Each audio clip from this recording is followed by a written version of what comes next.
Então, antes de projetar a aula de hoje, a lição 6, a organização da igreja bíblica. Por que igreja bíblica? A igreja de Cristo descrita na Bíblia. Por isso o curso é a igreja bíblica. Mas para entendermos a organização da igreja bíblica, vamos dar uma passeada no Velho Testamento. Lá quando Deus fez uma aliança com Abraão, prometeu para Abraão, através dele, formar uma grande nação, um povo exclusivo dele, e através do descendente dele, Jesus, viria a salvação para todas as nações. Aí a promessa veio em Abraão, passou para o filho dele, Isaque, passou para Jacó, que quando renovou a aliança com Deus, fez aliança com Jacó, trocou o nome para Ismael, por isso que é o povo de Israel, desculpa, Israel, por isso o povo de Israel em relação a Jacó. Por que hebreus? Os hebreus, porque Abraão era hebreu, aí fez aliança com Israel, lá com Jacó e Israel, teve os 12 filhos, as 12 tribos de Jacó, as 12 tribos de Israel. O povo de Israel, o povo de Deus, foi só ser em quantidade realmente quando eles estavam lá no Egito. Aí Deus viu o seu povo escravo em quantidade, levantou Moisés, trouxe aquele povo para a libertação, para a Terra Santa, né? Para Canaã. E quando Deus fez seu povo, como é que era a organização, a adoração a Deus lá do povo de Israel, né? Então era através também de leis. Nós temos lá em Êxodo lá em Êxodo 20, Deus deu os 10 mandamentos, leis sobre o altar, leis acerca dos escravos, leis acerca das violências e acidentes, leis da proteção à propriedade, leis de responsabilidades sociais, leis acerca do exercício da justiça, lei do sábado, das festas, que mais? O tabernáculo, a adoração a Deus era em tabernáculo, a aliança dentro do tabernáculo, os instrumentos, tudo Deus foi regulamentando e escolheu um povo para fazer cumprir toda essa legislação de Deus, que era o povo de Levi. Quando eles saíram do Egito, conquistaram Canaã, as 12 tribos, junto com Josué, depois de Josué, colocou cada tribo no seu local, dividiu as terras, as conquistas, e os levitas não ganharam terras, e eles foram colocados junto com as 12 tribos, porque eles tinham a incumbência, eles, a organização lá do povo de Israel, a tribo de Levi, fazer com que o povo adorasse a Deus, cumprisse as determinações da velha aliança.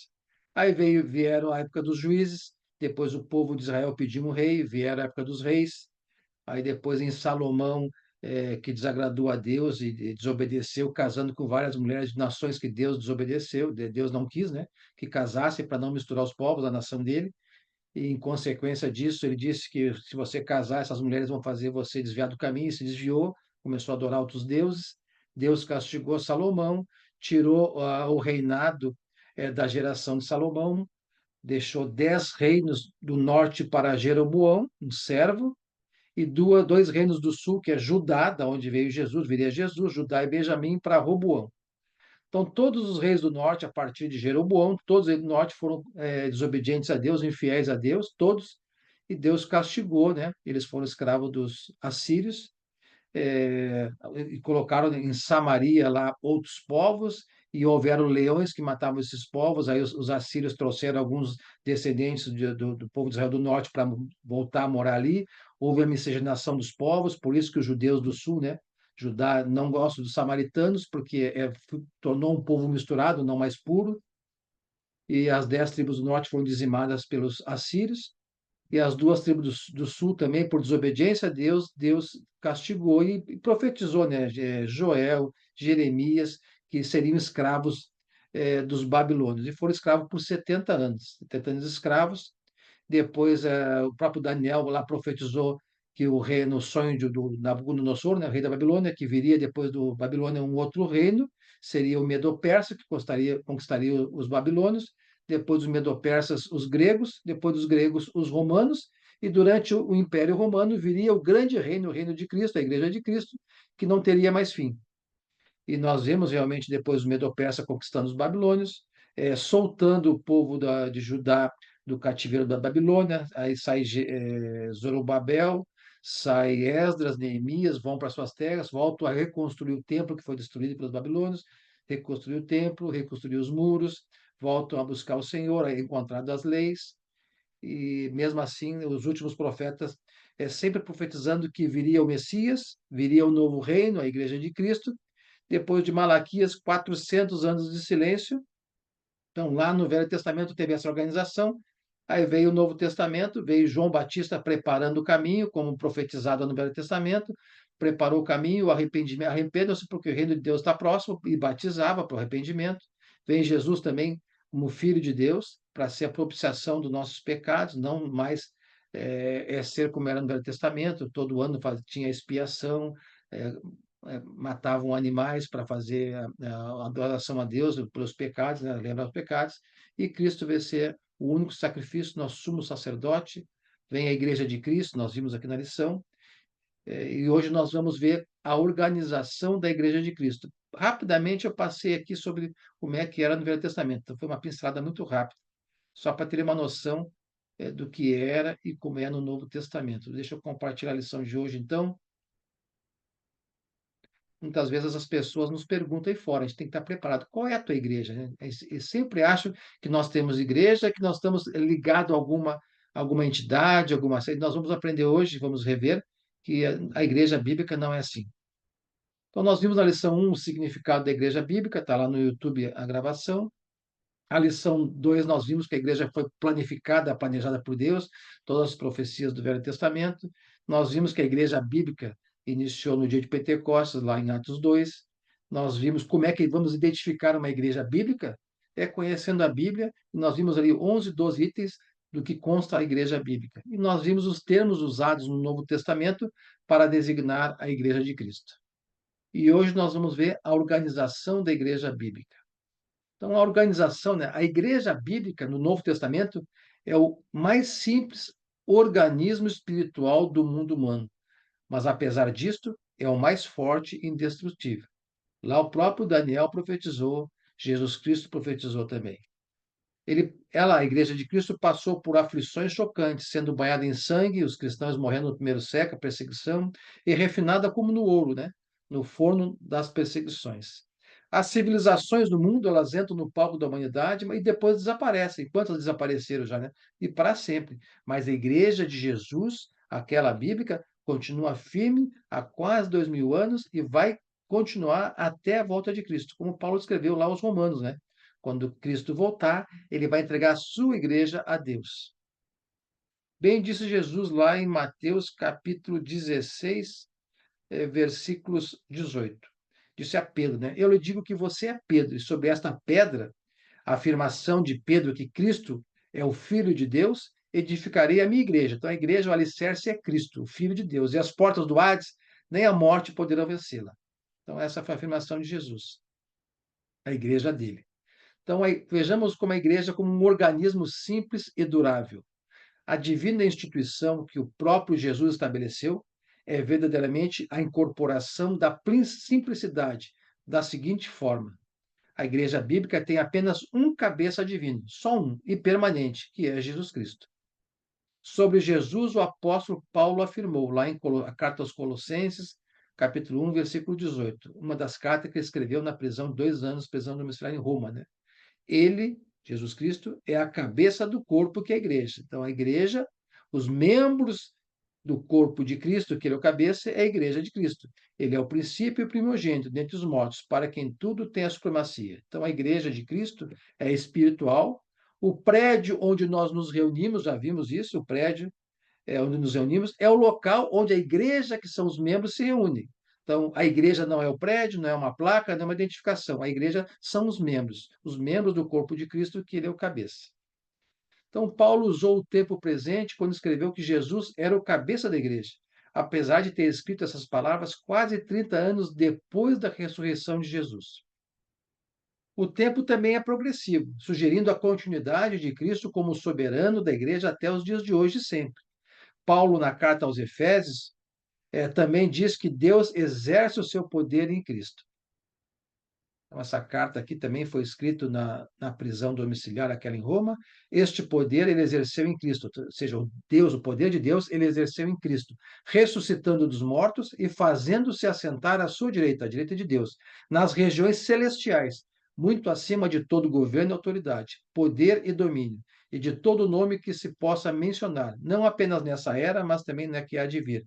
Deus colocou todas as coisas debaixo dos seus pés e o designou cabeça de todas as coisas para a igreja, que é o seu corpo. Então, nós somos o corpo de Cristo, os membros da igreja, nós somos o membro do reino de Deus, e o Cristo é o nosso cabeça, nossa autoridade, nosso líder, né? A plenitude daquele que enche todas as coisas em toda e qualquer circunstância. Quando Cristo ressurgiu lá, depois de ser crucificado na cruz, ressurgiu, conforme lemos em Efésios capítulo 1, versículos 20 a 23, Cristo se tornou o cabeça da sua igreja, que ele comprou com seu próprio sangue.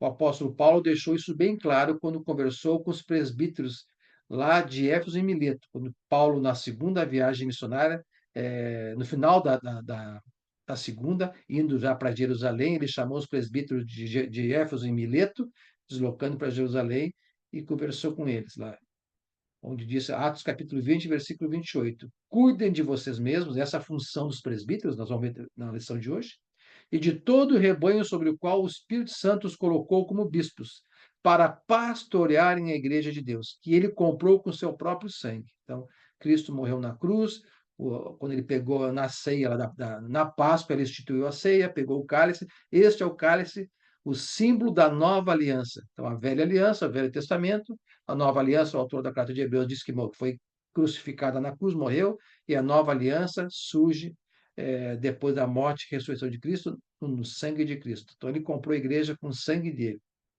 Após verificarmos nessas duas passagens apresentadas até aqui, constatamos que Jesus edificou a sua igreja, a igreja é de Cristo, com o derramamento do seu próprio sangue, que ele é o cabeça da igreja bíblica, é o Cristo.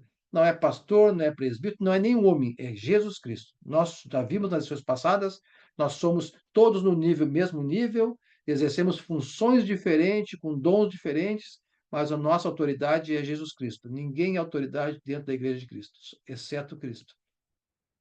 Na Bíblia não há nenhuma citação de qualquer pessoa substituindo Jesus Cristo como cabeça da igreja bíblica. Nós aprendemos que Jesus Cristo é o caminho até Deus. Ninguém vai ao Pai a não ser por mim. Então não é através de nenhum homem que nós chegamos a Deus, nenhum santo, nada. É através de Jesus Cristo, o cabeça da igreja dele.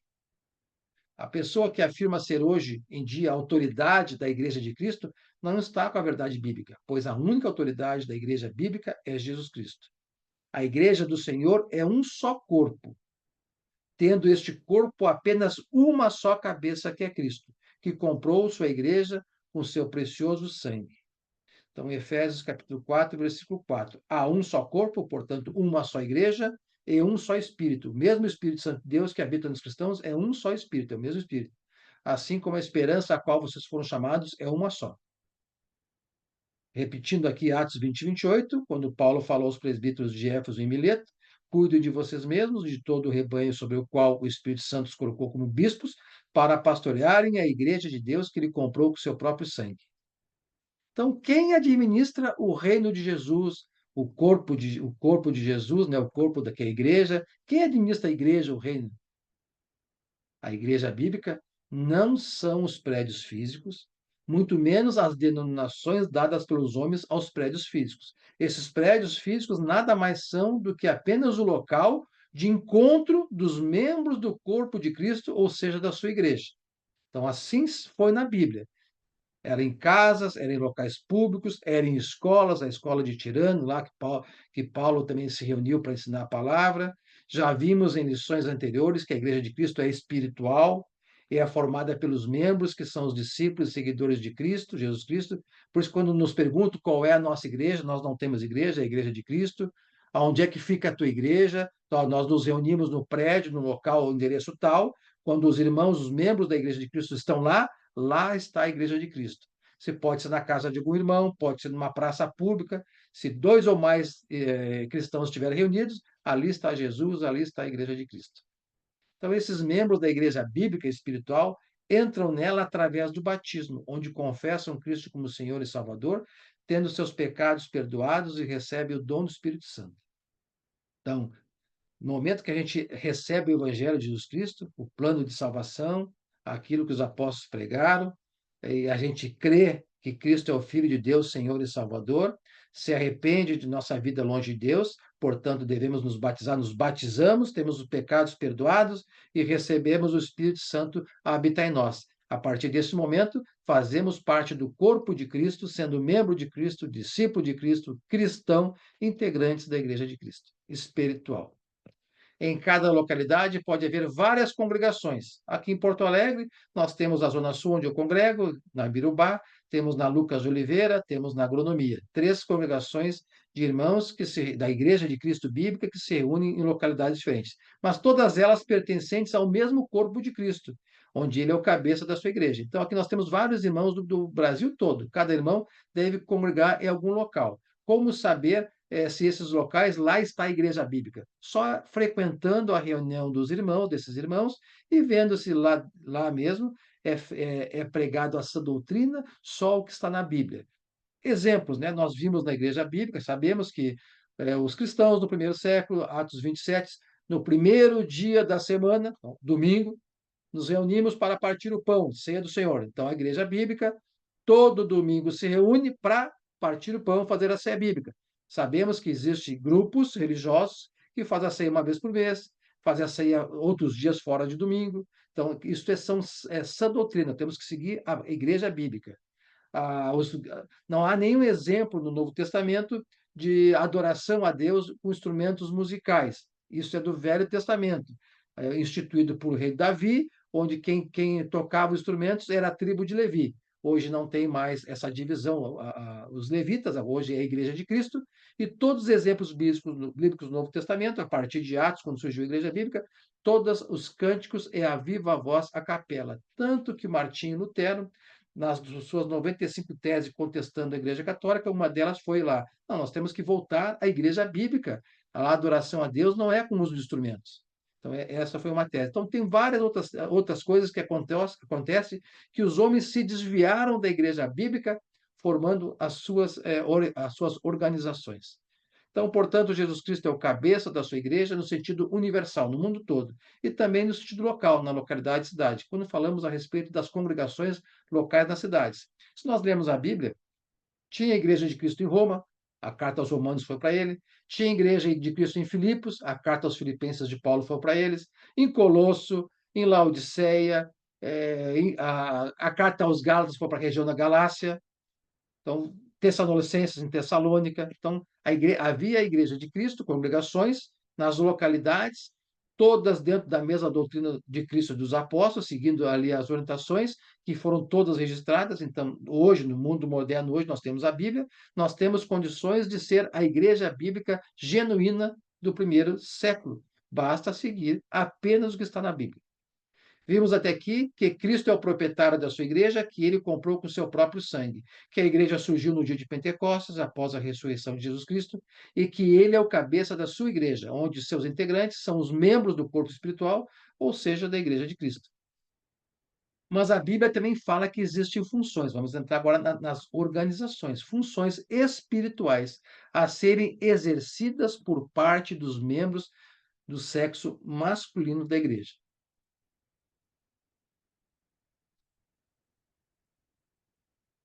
Funções, irmãos, e não cargos. Cargos são de organizações humanas, cargos da ideia de hierarquia, de poder, não, é função. Todos são servos de Cristo, servos da igreja, pois todos são membros e estão em igualdade com os outros, servindo a Deus e a igreja. Cada um vai servir com seus dons. Tem irmãos que têm os dons de fazer o cafezinho, de fazer a faxina, de evangelizar, de mestre. Então, todos são servos. Ninguém é superior a ninguém.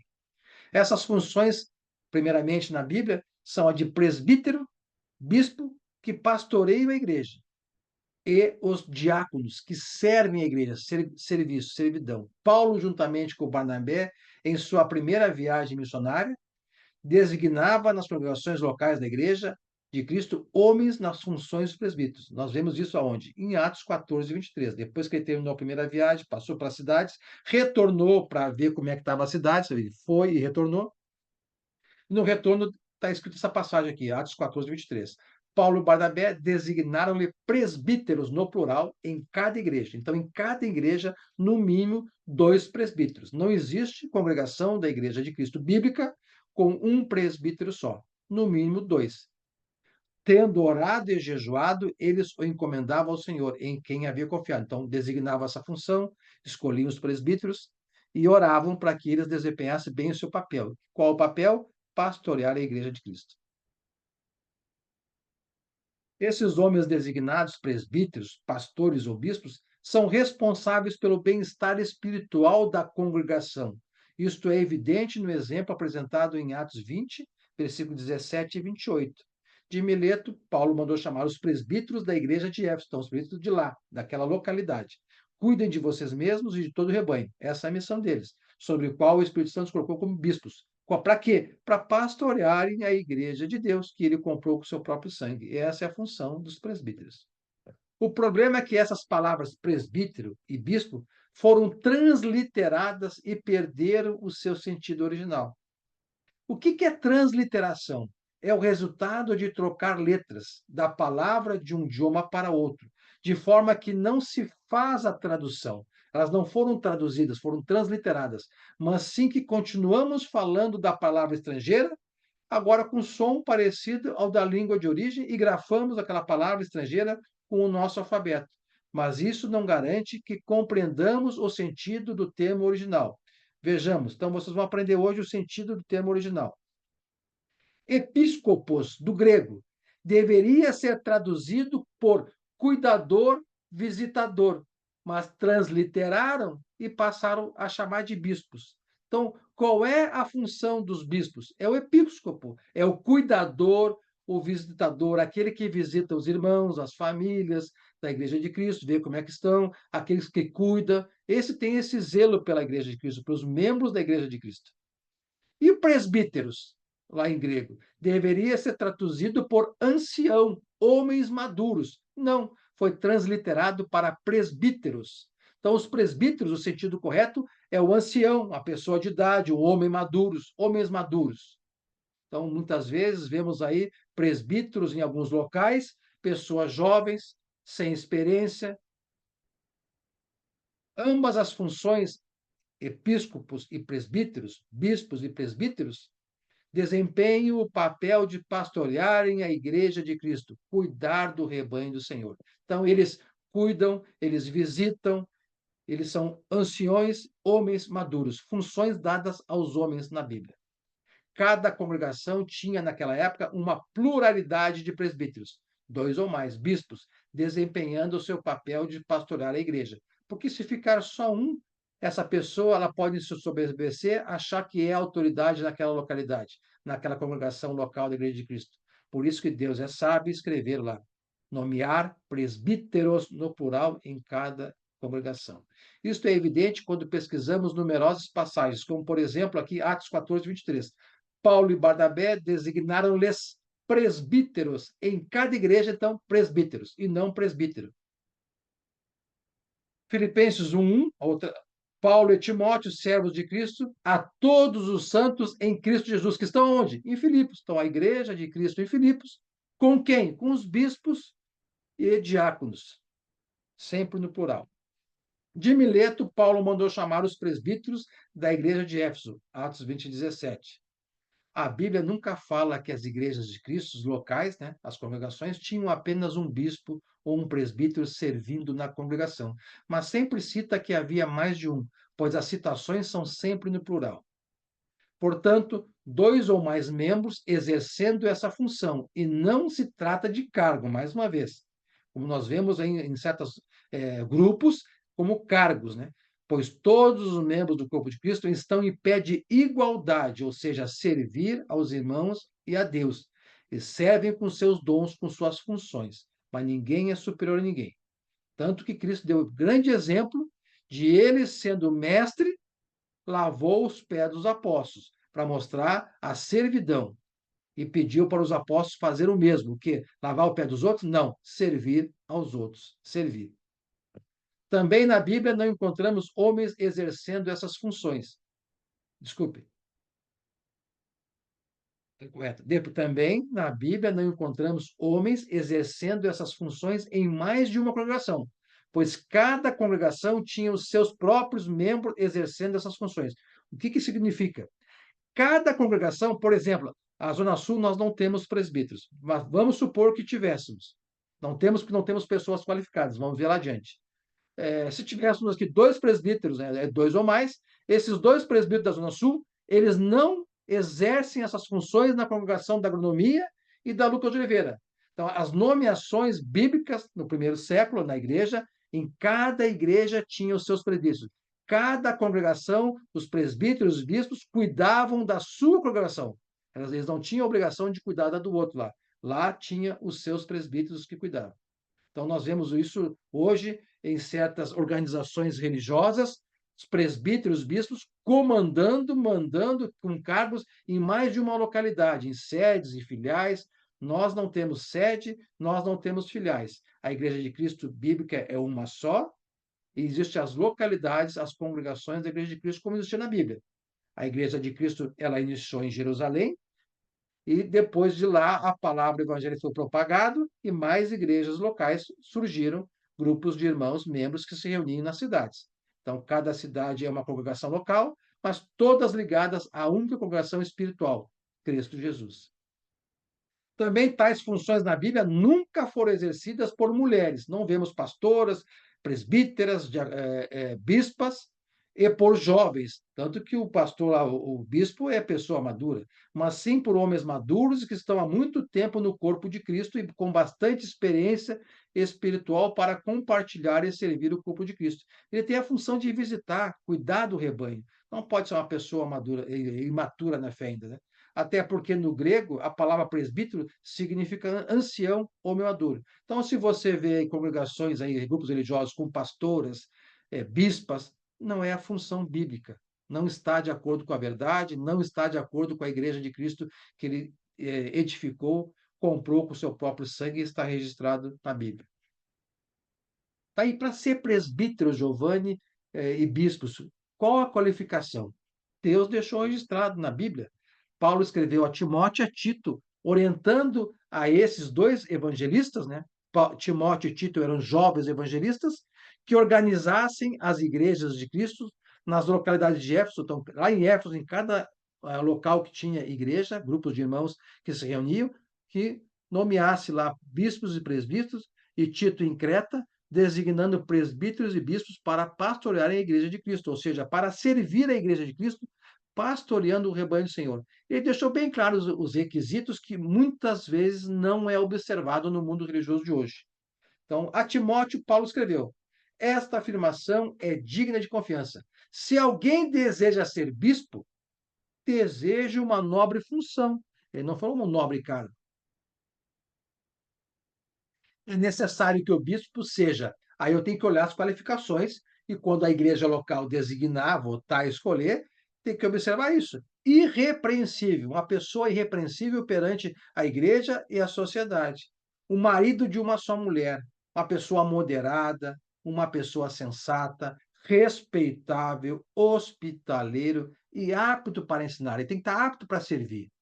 Não deve ser apegado ao vinho, nem violento, mas sim amável, pacífico e não apegado ao dinheiro. Outro detalhe importante: ele deve governar bem a sua própria família. Como é que ele vai governar a família de Deus, visitar os irmãos, as famílias, se nem a sua própria a família consegue governar, consegue manter na fé, né? Tendo os filhos sujeitos a eles com toda a dignidade. E a Tito, ele vai deixar bem claro essa questão dos filhos crentes, também seguindo o mesmo caminho dos pais cristãos. Pois se alguém não sabe governar sua própria família, como poderá cuidar da igreja de Deus, ou seja, dos membros do corpo de Cristo, da igreja de Cristo? Como essa pessoa vai visitar nossas casas, saber como estamos, se nem a família dele ele consegue cuidar? Não pode. Ser recém-convertido também não pode. Uma pessoa que recém se converteu, se batizou, é um membro, apesar de ser, pode ser uma pessoa de idade já, mas é recém-convertido. Para que não se ensoberbeça e caia na mesma condenação em que caiu o diabo, querer o poder, né? Foi expulso do paraíso lá do céu, né? Queria ser igual a Deus. Também deve ter boa reputação perante os de fora. Então, a reputação não é só interna, mas também os de fora. Como é que uma pessoa vai ser presbítero se lá fora essa pessoa não é visto como uma pessoa cristã? Se lá fora as suas relações interpessoais, não conseguem enxergar Cristo nele, para que não caia em descrédito nem na cilada do diabo. Então, se as pessoas lá fora não conseguem acreditar que ele é um cristão, como é que ele vai ser presbítero? Tem que ter uma boa reputação com os de fora. Então, essas qualificações têm que ser observadas. E o que Paulo escreveu a Tito? Ele escreveu: é preciso que o presbítero seja irrepreensível, repetindo, marido de uma só mulher, aqui ele foi mais claro, e tenha filhos crentes, que não sejam acusados de libertinagem ou de insubmissão. Então ele tem que ter experiência em casa, evangelizar os de casa. Se não tem filhos crentes, não tem. É sempre quando eu conheço algum presbítero de fora, alguém apresenta, eu parabenizo, ó, parabéns pelos teus filhos crentes. Se ele trabalha, não tenho filhos ainda batizados, pô, então está fugindo da qualificação bíblica, né? Então, tem que ter filhos crentes. É uma qualificação para ser presbítero. Ele tem que aprender a exercer a função em casa. Por ser encarregado da obra de Deus, é necessário que o bispo seja irrepreensível, não orgulhoso, não briguento, não apegado ao vinho, não violento, nem ávido ao lucro desonesto. Ao contrário, é preciso que seja hospitaleiro, amigo do bem, sensato, justo, consagrado, tenha domínio próprio e apegue-se firmemente à mensagem fiel, da maneira como foi ensinada. Não pode deturpar a mensagem, a Bíblia, para que seja capaz de encorajar os outros pela sã doutrina, Bíblia, e de refutar os que se opõem a ela, refutar todo ensino que não está de acordo com a Bíblia. Então, esses presbíteros, eles têm que ter o conhecimento da palavra.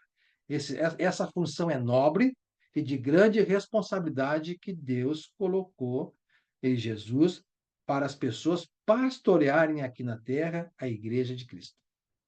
E quando não há presbíteros bíblicos da congregação, por exemplo, onde eu congrego, não tem. Como é que faz? Nesse caso, é sugerido a igreja indicar homens mais velhos, capazes para fazer o trabalho dos presbíteros, ou seja, os mais próximos que tiverem as qualificações ditas por Paulo, poderão exercer a função de pastorear o rebanho, acompanhar e vigiar os trabalhos da igreja, aconselhar, proteger a igreja de falsos ensinos, visitar e acompanhar o desenvolvimento espiritual dos membros. Isso após bem discutido entre os membros da igreja, biblicamente, até que no futuro bem próximo a congregação seja dotada de presbíteros e bispos. Ou seja, sempre lembrando, né? Esses homens não são chefes, uh, ou donos da igreja, é uma função. Antes são administradores de um patrimônio que não é deles, a igreja de Cristo, mas pertencente ao Senhor, que é o proprietário da igreja, com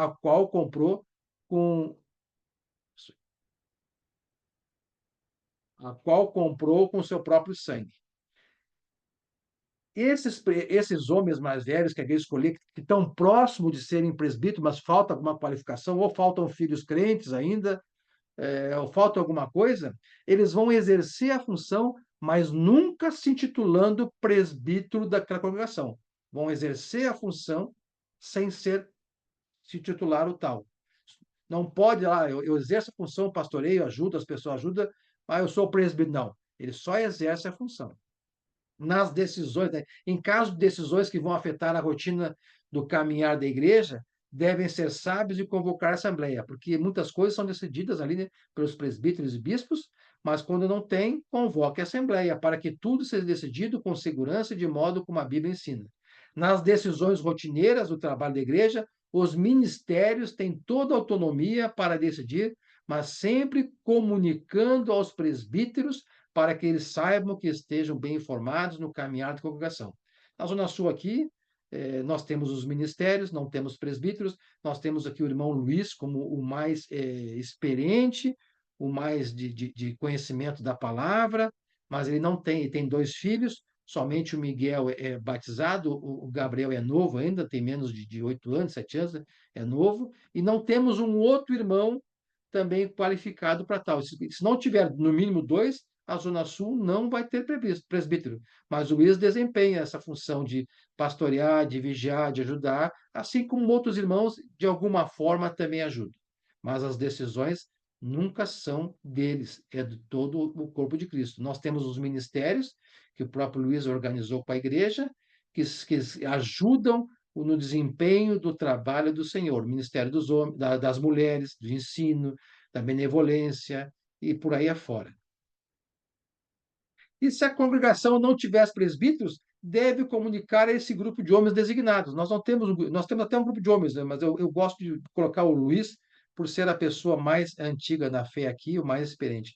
Mas temos outros, conforme sugerido, para exercer a função de presbítero, sem receber tal designação. O Luiz jamais pode se apresentar para os de fora ou para outras congregações. Eu sou o presbítero da Zona Sul. Não. Ele não tem qualificação, embora desempenhe as funções. E outros também. Até que a igreja local tenha os presbíteros oficiais designados. Nós tínhamos até então nós tínhamos 3 futuros candidatos com qualificações na iminência de conseguir, né? O Luiz, que eu já citei, nós tínhamos Josué, que tem 2 filhos, mas os 2 filhos não são batizados, são pequenos ainda, e está lá em Vitória do Espírito Santo. Quem sabe no futuro, a gente não sabe, só Deus pertence ao futuro, ele volte para o Zona Sul, já com os 2 filhos batizados daqui a uns anos, e tenha outro, e o Josué vai ser presbítero aqui ou em outro local. Então, isso é até que a igreja local tenha presbíteros oficiais designados. A igreja tem que preparar para ter presbíteros, mas não nomear de forma errada.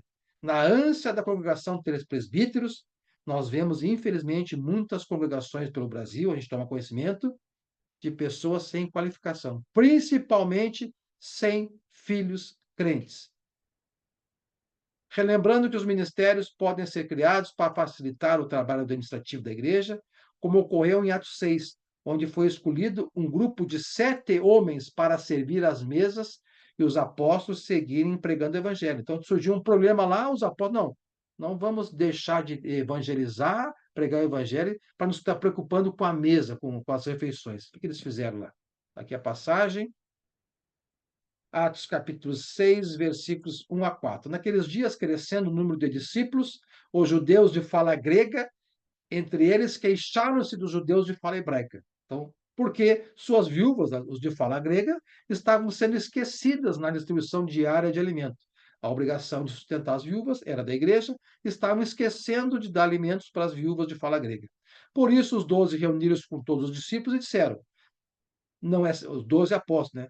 Não é certo negligenciarmos o ministério da palavra de Deus, ou seja, o ensino, o evangelismo, a pregação do evangelho, a fim de servir as mesmas, né? Deixarmos do que é a principal nossa missão dos apóstolos para servir as mesmas. Irmãos, escolham entre vocês 7 homens de bom testemunho, cheios do Espírito Santo e sabedoria. Passaremos a eles a essa tarefa e nos dedicaremos à oração e ao ministério da palavra. Então, a igreja se reuniu, os homens escolheram 7 homens de bom espírito para fazer isso. Em toda e qualquer decisão, os membros da Igreja de Cristo, em sua totalidade, devem ter conhecimento do que foi decidido e tratado, pois todos têm igualdade de servidão ao Senhor e aos irmãos em Cristo. Todos pertencem à mesma Igreja de Cristo. Nada deve ser feito às escondidas. Todos têm que saber o que acontece. É uma família, dentro da família do Senhor. Outras funções, além dessas que nós vimos agora, de servos na igreja. Tem os diáconos, né? Está lá em Filipenses, capítulo 1, versículo 1. Paulo e Timóteo, escrevendo a carta aos Filipenses, servos de Jesus Cristo, Jesus, a todos os santos, né, os cristãos que estão em Cristo, né? Jesus, que estão lá em Filipos, estão na congregação, na igreja de Cristo local, na cidade de Filipos, com os bispos e diáconos. Vemos na Bíblia que esta era uma função de servidão, auxiliando o serviço dos presbíteros, como nós vimos aqui em Atos 6, auxiliando aos presbíteros que tinha a função de pastorear a igreja, uma função administrativa. Paulo escreveu a Timóteo, orientando quanto às qualificações que deveriam ter os diáconos. Então, Paulo orientou: vão escolher diáconos? Preste bem atenção. Os diáconos, igualmente, devem ser pessoas dignas, homens de palavra, não amigos de muito vinho, nem a lucro desonestos. Devem apegar-se ao ministério da fé com a consciência limpa. Devem ser primeiramente experimentados, testados. Depois, se não houver nada contra eles, que atuem como diáconos. Então, antes de ser diáconos, são testados. As mulheres, que são as esposas dos diáconos, igualmente sejam dignas. Então, ao escolher o diácono, o homem, tem que ver o perfil da esposa dele. As mulheres, igualmente, sejam dignas, não caluniadoras, mas sóbrias e confiáveis em tudo. O diácono, homem, deve ser marido de uma só mulher e governar bem seus filhos e a sua própria casa. Os que servirem bem alcançarão uma excelência, posição e grande determinação na fé em Cristo Jesus. Então, os diáconos, eles já podem iniciar esse trabalho e futuramente, com o crescimento espiritual e na experiência, eles vão se tornar, se de acordo com os requisitos, podem se tornar presbíteros. Então, na função do diácono, encontramos não apenas o tipo de homem selecionado, mas também a natureza do seu serviço, cuidar das necessidades práticas da igreja, deixando as questões espirituais para os presbíteros bispos. É evidentemente que no Novo Testamento que cada congregação tinha uma pluralidade de homens, especialmente nomeados para cuidarem das necessidades práticas da igreja. Então, cada diácono trabalha na sua congregação. Não existe como nós vemos aí fora, a, congregações, homens trabalhando aqui e trabalhando em outras. Os homens da Zona Sul não têm nenhuma ingerência administrativa lá na agronomia e na Lucas de Oliveira. A única coisa que existe é a harmonia, a irmandade, todos pertencem à mesma Igreja de Cristo, podem congregar juntos, fazer confraternizações juntos, mas as questões administrativas, por exemplo, hoje todos os cultos são domingo às 10 horas, mas já houveram outras épocas que a agronomia era um horário, a Zona Sul outro, então são questões administrativas, cada congregação regula o seu. O certo, biblicamente, é que no domingo é o dia de culto e o dia da ceia. Agora, a Bíblia não fala o horário que é feito culto, o horário que é feita a ceia. Então, cada congregação escolhe. Mesma coisa, os ritos do culto, a cânticos, coleta, mensagem. Também na Bíblia não tem. Existem os ritos, mas não existe a ordem. Então, isso é uma questão administrativa. Entretanto, o trabalho deles não se limitou apenas à questão administrativa, dos diáconos, né? Pois temos exemplo de Estevão e Filipe, que começaram lá, dois dos 7 servos que estavam servindo à mesa, foram designados para servir à mesa, que mais tarde se tornaram evangelistas. Logo, um diácono pode vir a desempenhar outras funções no corpo de Cristo, como de evangelista e até mesmo professor. Estevão foi apedrejado pregando o evangelho. Filipe batizou lá o eunuco. Filipe foi lá para Cesareia. Filipe pregou o evangelho. Então, evangelista é uma outra função dentro da Igreja de Cristo, do corpo de Cristo. Os evangelistas são pregadores do Evangelho de Jesus Cristo, assim como Timóteo, Tito e outros. Vejamos a orientação dada por Paulo a Timóteo. Então, tudo que Paulo orientou a Timóteo serve de orientação aos evangelistas na igreja. Pregue a palavra, esteja preparado a tempo e fora do tempo, repreenda, corrija, exorte com toda a paciência e doutrina. Isto é um exemplo para um evangelista, para todos nós. Uma congregação pode ter um ou mais evangelistas, assim como professores e mestres da palavra. Paulo, escrevendo a Timóteo, falou do que deveria observar como um evangelista. Ou seja, primeira carta a Timóteo, capítulo 4, versículos 6 a 12. Timóteo, se você transmitir essas instruções aos irmãos, o que ele fala nos capítulos anteriores, todas as instruções aos irmãos, em Cristo Jesus, do corpo de Cristo, da igreja de Cristo, você será um bom ministro de Cristo Jesus, nutrido com as verdades da fé e de boa doutrina que tem seguido. Rejeite, porém, as fábulas profanas e tolas que tem no mundo aí fora, né? Exercite-se na piedade, nas coisas de Deus, amor às coisas de Deus. O exercício físico é pouco proveitoso. Então, é proveitoso, mas é pouco. Melhor, porém, é a piedade. Porém, para tudo é proveitosa. Amor às coisas de Deus. Se eu tiver que escolher entre o exercício físico e a piedade, a piedade. Devemos cuidar do corpo físico, mas a primazia sempre as coisas de Deus. Para tudo é proveitosa porque tem promessa da vida presente e futura. Por que a piedade é melhor? Porque ela tem promessa para essa vida presente e para a vida futura na eternidade. Esta é uma afirmação fiel e digna de plena aceitação. Se trabalhamos e lutamos, é porque temos colocados a nossa esperança no Deus vivo, o Salvador de todos os homens, especialmente dos que creem. Ordene e ensine essas coisas. Ninguém o despreze pelo fato de você ser jovem. Timóteo e Tito eram jovens. Mas seja um exemplo para os fiéis da palavra, no procedimento, no amor, na fé e na pureza. Bela orientação para todos nós. Todos que estão aqui ouvindo agora, ao vivo, e quem vai assistir o vídeo no YouTube, sejam exemplos para os homens aí fora, para a humanidade, de fiéis na palavra. Obedeçam os mandamentos de Deus. Fiéis no procedimento, fiéis no amor, na fé e na pureza.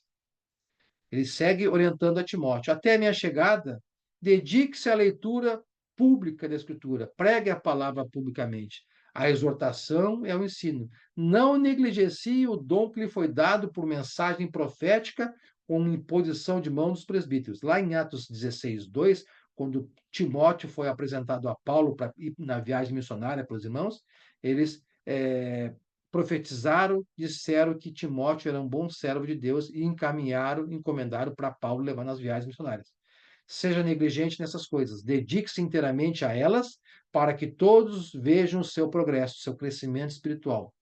Tente bem para a sua própria vida e para a doutrina. Tente bem para a sua própria vida pessoal e para a doutrina na sua vida, perseverando nesses deveres, pois agindo assim, você salvará tanto a si mesmo quanto aos que ouvem. Orientações básicas a Timóteo, um evangelista, e que serve para todos os evangelistas. Segundo Timóteo, capítulo 1, versículos 5 a 6, na carta de despedida de Paulo, a última carta que ele escreveu na prisão, na segunda e última prisão, ele vai ser decapitado.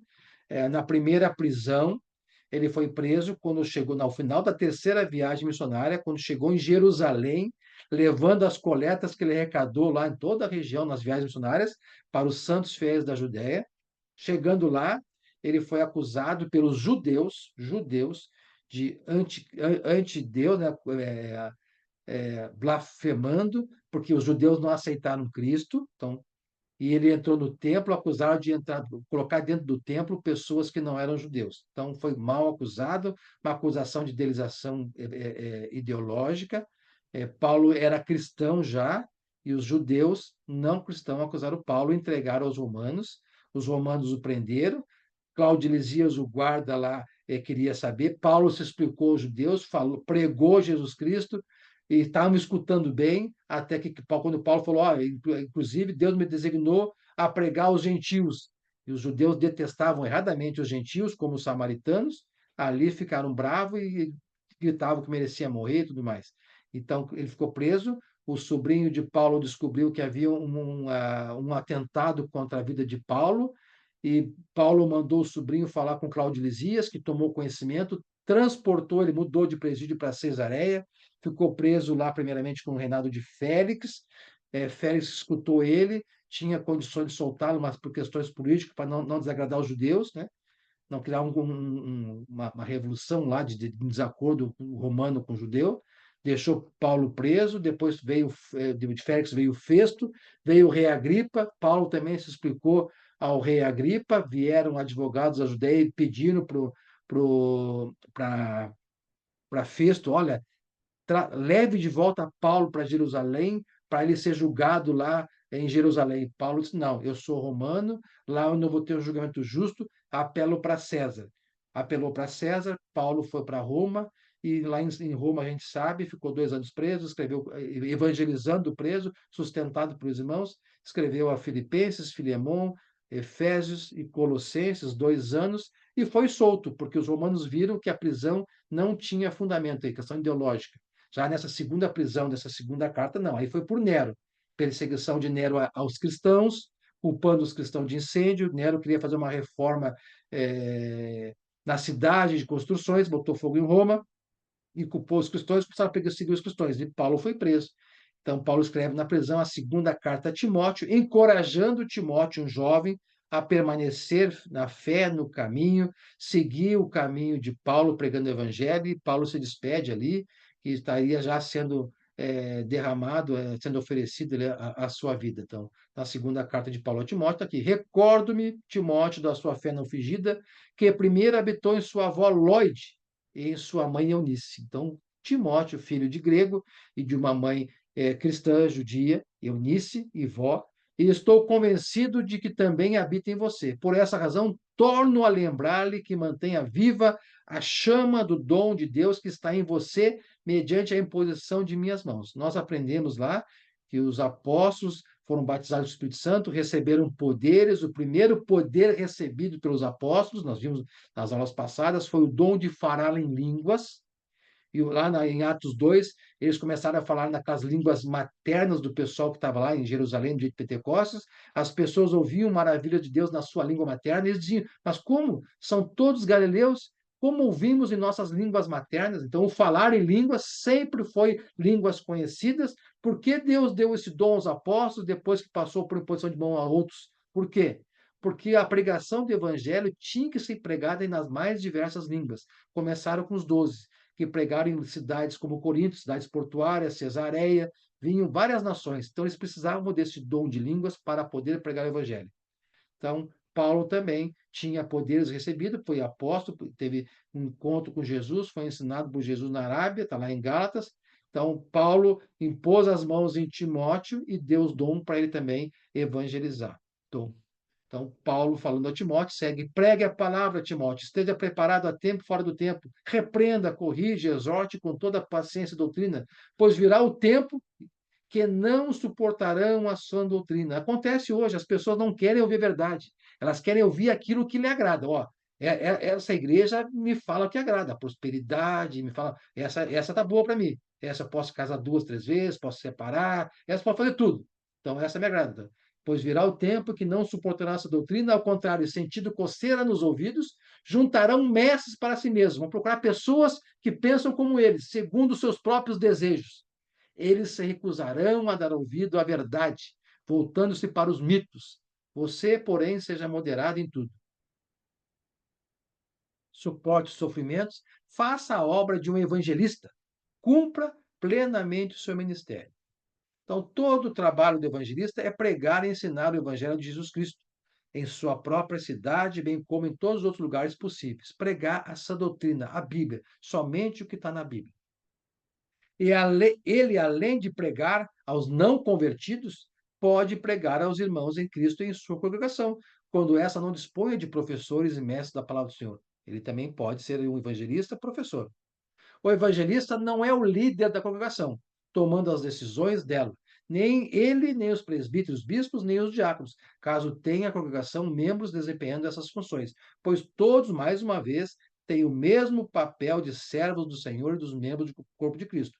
Conhecemos grupos religiosos que têm hierarquias de poderes e cargos, e para falar com A ou B tem certos níveis, né? E passam até, muitas vezes, de geração de família esses cargos.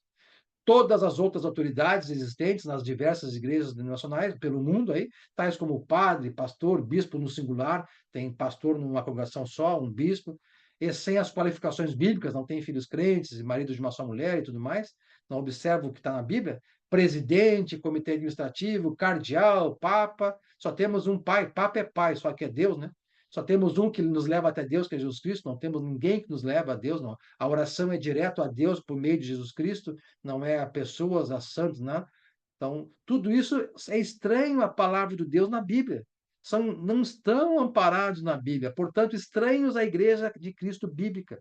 Os homens buscam seus interesses e criam as suas igrejas, né? As suas regras, as suas organizações. No Novo Testamento, a única organização para a igreja é a dos presbíteros, bispos, diáconos, e trabalhando com eles os evangelistas, professores, mestres e também os ministérios criados para auxiliar nesse trabalho administrativo. Outra forma de organização da igreja são os ministérios, criados para facilitar as atividades administrativas de cada congregação. Então, Giovanni, quem teria então a última palavra na igreja para a tomada de decisões? Não tem líder. Líder é Jesus Cristo. Cadê Jesus Cristo? Como é que são as decisões? Assembleias. Não tem como discutir ali a Assembleia. A última palavra para toda tomada de decisão da Igreja Bíblica deve ser feita por suas assembleias, que são reuniões com participação de todos ou com a maioria dos membros. Temos que convocar assembleias. Alguns exemplos bíblicos de assembleias. Resolver o problema da distribuição diária de alimentos, lá das viúvas de fala grega. Nós vimos aqui. Os apóstolos, olha, escolham entre vocês aí, reúnem a igreja aí, escolham 7 homens de bom testemunho.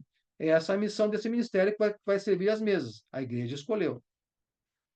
Como tratar a ofensa de um irmão? Se um irmão pecar contra você, vá a sós com ele e mostre-lhe o erro. Se ele ouvir, você ganhou o irmão. Mas se ele não ouvir, leve consigo mais um ou 2 outros, de modo que qualquer acusação seja confirmada pelo depoimento de 2 ou 3 testemunhas. Então, leva irmãos. Não resolveu? A assembleia. Se ele recusar a ouvir, conte à igreja. A igreja vai tomar decisão. Se ele se recusar a ouvir também a igreja, trate-o como pagão ou publicano, ou seja, não trate mais como irmão. Ele não está aceitando a disciplina do corpo de Cristo. Todos são iguais e tem que ter o respeito um para com o outro. Outro exemplo de assembleia foi o Concílio de Jerusalém. Você se lembra que na primeira viagem missionária de Paulo, na região da Galácia, primeira viagem, quando ele chegou em Antioquia da Síria, tomou conhecimento que judeus cristãos convertidos estavam exigindo dos judeus, dos cristãos gentios, a circuncisão, o que era do Velho Testamento. Não, Paulo, espera aí, não. Isso aí é da Velha Aliança. Na Nova Aliança, a circuncisão é no espírito, é no coração. Isso foi uma marca que Deus fez com a aliança com Abraão, para mostrar para o mundo externo que o povo é meu, circundem os homens. E foi uma lei da velha aliança. Na nova aliança, a circuncisão no espírito, é nas águas pelo batismo. Então, Paulo pregou todo o evangelho em Cristo, o evangelho em Cristo, e estavam deturpando o evangelho. Aí ele escreveu, depois até os gatos, uma carta pesada. Então, alguns homens desceram da Judéia para Antioquia e passaram a ensinar aos outros irmãos: se vocês não se forem circuncidados, conforme o costume ensinado por Moisés, não poderão ser salvos. Mentira, isso é coisa da velha aliança, Velho Testamento. Então, Paulo foi lá com Barnabé e outros para Jerusalém, se reuniram com os apóstolos, levaram o problema e de lá, do concílio de Jerusalém, saiu a decisão. Esse fato de cristãos judeus pervertendo o evangelho de Cristo levou Paulo e Barnabé a uma grande contenda com esses homens. Assim, esse tema foi levado a Jerusalém a fim de ser discutido com os apóstolos e presbíteros. Em assembleia ficou acordado que não seria exigido aos gentios, não judeus, né, a circuncisão, apenas que se observassem a comida sacrificada aos ídolos, do sangue, da carne dos animais estrangulados e da imoralidade sexual. Dessa decisão, em assembleia, foi emitida uma carta aos cristãos gentios, que está contida lá em Atos 15, do versículo 23 a 29. E dessa carta, Paulo saiu e as igrejas, os cristãos gentios, foram todos comunicados. É o evangelho de Jesus Cristo que salva. A velha aliança, o Velho Testamento, foi uma aliança de Deus com o povo de Israel. E foi extinta na cruz com a nova aliança no sangue de Cristo. Conclusão da lição de hoje, irmãos. Portanto, nós vemos que Cristo é o único cabeça sobre a igreja dele, pois a igreja é sua, uma vez que comprou com seu próprio sangue. Se alguma congregação apresenta homens como autoridades, como líder daquela igreja, não, é Cristo. A igreja é espiritual, a igreja não é física, ou seja, os locais usados para o encontro dos membros do corpo de Cristo, ela é o local, não é a igreja de Cristo.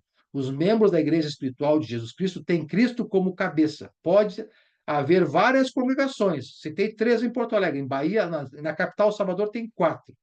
Locais de encontro da igreja de Cristo, mas todas têm o mesmo cabeça, Jesus Cristo. Todas seguem essa doutrina, a Bíblia. Cada congregação, com seus respectivos presbíteros, bispos, se houver, né?